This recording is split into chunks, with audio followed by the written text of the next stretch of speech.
السلام علیکم ورحمۃ اللہ وبرکاتہ۔ الحمد للہ رب العالمین والصلاة والسلام علی سید الانبیاء والمرسلین نبینا محمد وعلی آلہ وصحبہ اجمعین ومن تبعہم بإحسان الی یوم الدین۔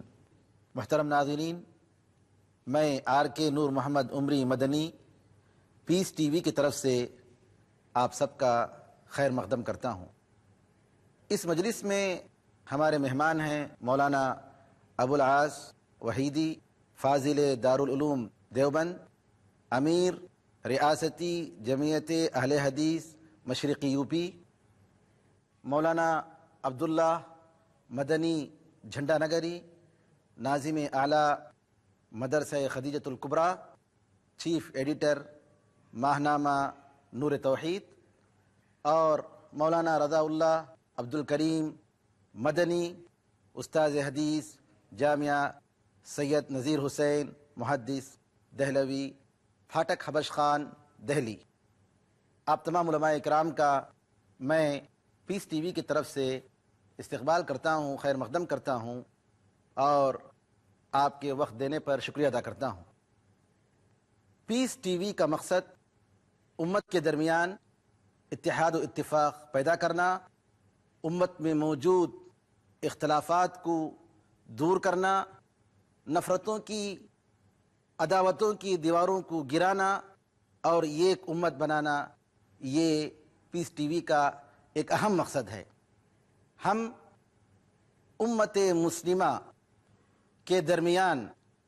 اتفاق و اتحاد کی عملی شکلیں اور صورتیں، اس موضوع پر یہ دوسرا سیشن محترم ناظرین آپ کے سامنے پیش کرنے جا رہے ہیں۔ اللہ تعالیٰ سے دعا ہے کہ ان پروگراموں سے صحیح طریقے سے ملت کو فائدہ پہنچائے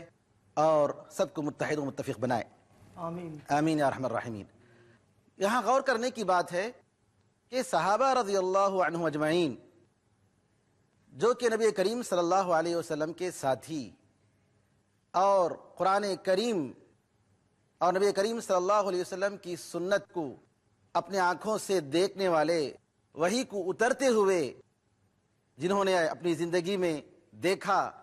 ان کے درمیان بہت سارے مسائل میں، دینی مسائل میں اختلافات موجود تھے، لیکن پوری تاریخ گواہ ہے، کہیں بھی کسی بھی صحابی نے ان فقہی مسائل کے اختلافات کی بنیاد پر گروہ بندی یا فرقہ بندی کو رواج نہیں دیا، جیسا کہ آج ہمارے زمانے میں موجود ہے۔ مختلف فرقہ بندیاں ہیں، گروپ بندیاں ہیں، جماعتیں ہیں، اس طریقے سے اختلافات ہیں کہ ایک دوسرے سے قریب ہونا بظاہر مشکل نظر آ رہا ہے۔ مولانا ابو العاص وحیدی، فاضل دارالعلوم دیوبند سے میں درخواست کروں گا کہ صحابہ کی زندگی سے استفادہ کرتے ہوئے ہم ایسے حالات میں کیا نصیحت حاصل کر سکتے ہیں؟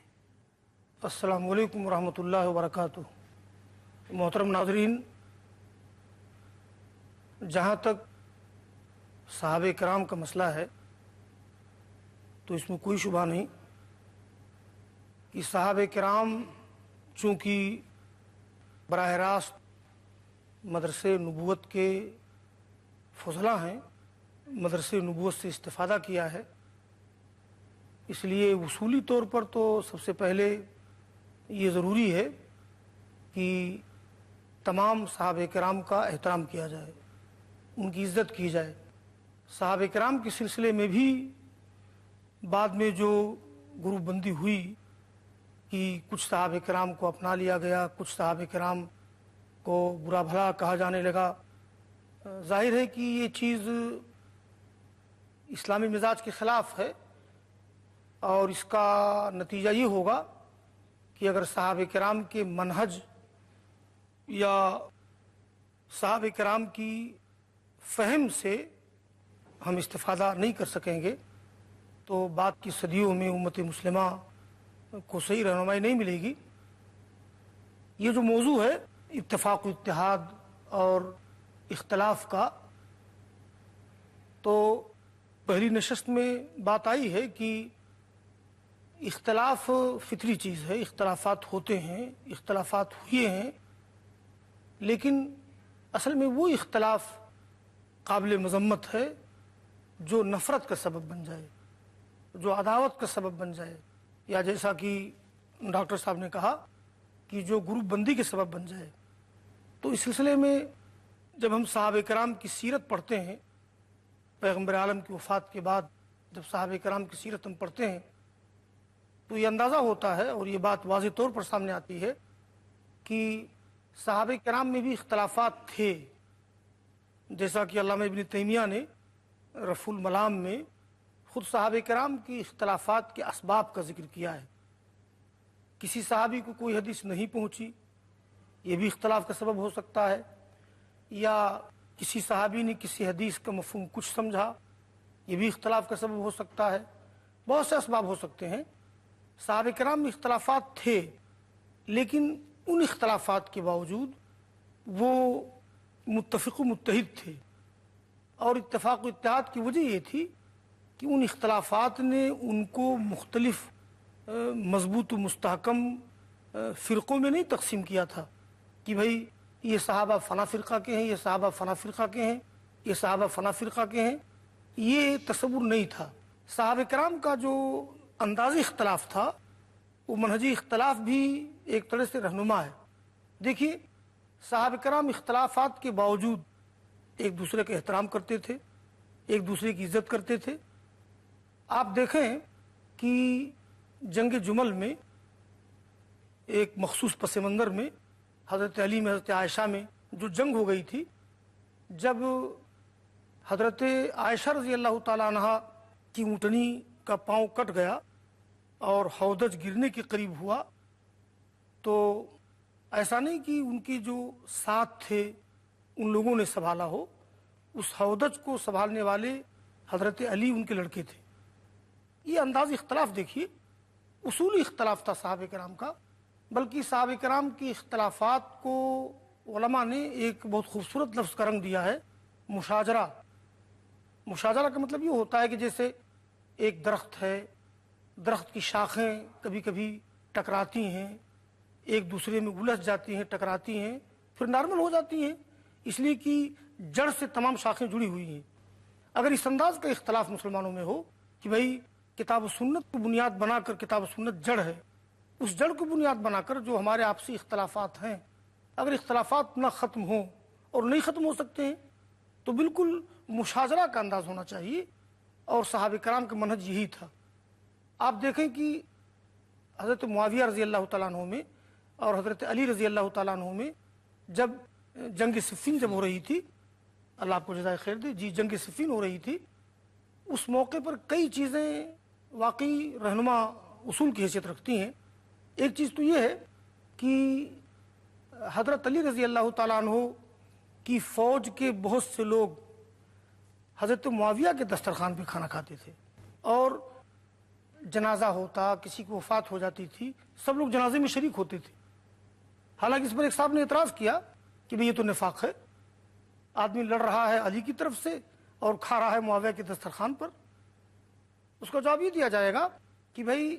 حضرت علی رضی اللہ تعالیٰ عنہ یا ان کی فوج کے لوگ اگر ان کی دسترخوان پر نہ کھاتے تب ملت کا کیا حال ہوتا؟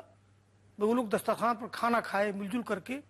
تب بھی اختلاف انتشار کی عجیب شکل رہی۔ اور اگر کہیں حضرت حسن ان کی دسترخوان پہ کھانا کھا رہے ہیں اور لوگ کھانا کھا رہے ہیں، تاکہ وہ ایک نمونہ دے رہے تھے کہ بھئی اختلاف اگر آپس میں ہے، اس اختلاف کو بہت نقصان دہ بنانا صحیح نہیں ہے۔ اگر وہ دسترخوان پہ کھانا نہ کھاتے تو ملت کا حال کیا ہوتا؟ دسترخوان پر کھانا کھائے، لوگوں نے دیکھا، منظر دیکھا۔ ایک چیز تو یہ تھی۔ دوسری بات یہ ہے، اسی موقع پر ہرقل بادشاہ روم نے جو خط لکھا ہے معاویہ رضی اللہ تعالیٰ عنہ کو، بڑا نازک موقع ہوتا ہے، اختلافات میں آدمی سنبھل نہیں پاتا ہے۔ انہوں نے لکھا کہ بھئی میں نے سنا ہے کہ